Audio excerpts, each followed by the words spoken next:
Question number 19 का अथवा question है, रैखिक समीकरण युग्म 3x plus 5y minus 8 equal 0, 9x equal 2y plus 7 को विलोपन विधि से हल कीजिए।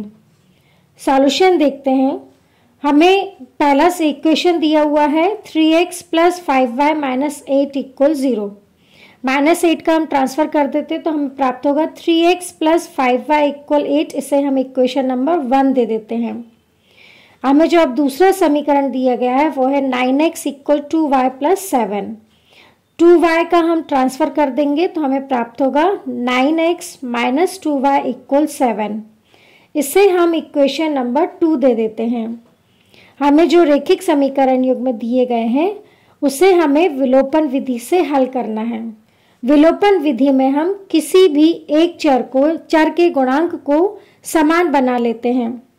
यहाँ पर हम y के गुणांक को समान बना लेंगे। अब हम इक्वेशन नंबर 1 में 2 से तथा इक्वेशन नंबर 2 में 5 का गुणा कर देते हैं। तब हमें प्राप्त होता है 6x प्लस 10y इक्वल 16।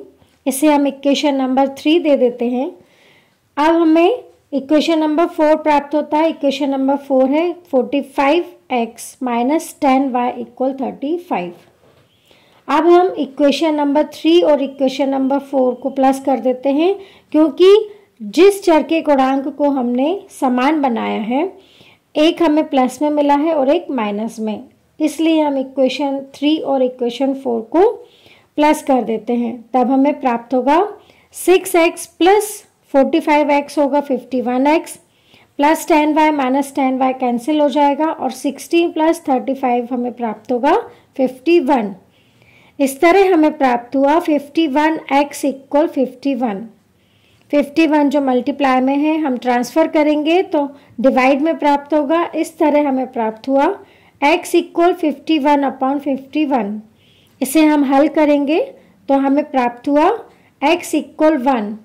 इस x का मान हम किसी भी समीकरण में रख देंगे तो हमें y का मान प्राप्त हो जाता है। तब हम इस x का मान इक्वेशन नंबर 1 में रख देते हैं। इक्वेशन नंबर 1 है 3x plus 5y equal 8। x की वैल्यू 1 रख देंगे तो हमें प्राप्त होगा 3 into 1 plus 5y equal 8। 3 into 1 होता है 3, तो इस तरह हमें प्राप्त हुआ 3 प्लस 5y इक्वल 8। प्लस 3 का ट्रांसफ़र करेंगे तो हमें प्राप्त होगा 5y इक्वल 8 माइनस 3। प्लस 3 का ट्रांसफ़र करने पर हमें माइनस 3 प्राप्त होगा। तो हमें इस तरह प्राप्त हुआ 5y इक्वल 8 माइनस 3, और 8 माइनस 3 होता है 5। 5y equal 5। 5 जो मल्टीप्लाई में है उसका हम ट्रांसफ़र करेंगे तो हमें डिवाइड में प्राप्त होगा। इस तरह हमें प्राप्त हुआ y इक्वल 5 अपॉन 5। इसे हम हल करेंगे तो y का मान हमें प्राप्त हुआ 1। आंसर है हमारा x इक्वल 1, y इक्वल 1।